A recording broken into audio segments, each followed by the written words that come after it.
I'm happy to defend the residents of Atherton on this. I'm going to take the contrarian standpoint, but does anyone... I was going to do the same. I thought you guys were all going to bash him, so go ahead. Well, look, I mean, do we have a problem where housing is too hard to construct in the state of California? Yes, and there's a bunch of reasons for that. The permitting process is Byzantine. It takes years. All those delays cost money. The tenant rights movement has gone so far that landlords basically can't, it's almost impossible to evict anybody. And that makes it so no one wants to be a landlord. So no one wants to build these multifamily buildings or buy them. And then, you've got like all these taxes. So, just in San Francisco, for example, they just passed a 6% transfer tax where, if we talked about this on the show, they basically just took 6% of my home, and there's like nothing you can do about it. So there's a lot of reasons why people don't want to invest in more housing in California. And I think that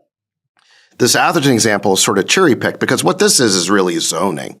There are these suburbs, and it's not just Atherton. I mean, you got the East Bay as well, where people live in these areas that are zoned for single family residences as opposed to multifamily.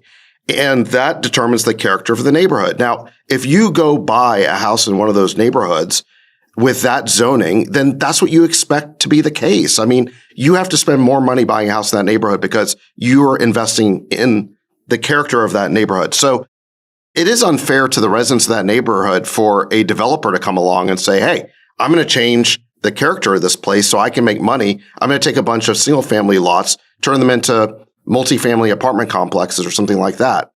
So I can understand why the residents would be against that. So I would differentiate between legitimate reasons for zoning and then things that the state or cities have done to undermine the market for housing, basically creating frictions or impediments in the market for housing. Now, it is the case that as cities get bigger and need to free up land, that you might need to rezone. But the areas that you should look at for that should make sense, right? I mean, I don't think you go off to Atherton and change the character of that neighborhood so that you can buy 5 more units. Yeah, I mean, you should look at, like, why not look at the areas around, say, public transit, like the BARTs and so forth, where you could basically go up around there and it would make sense for the neighborhood.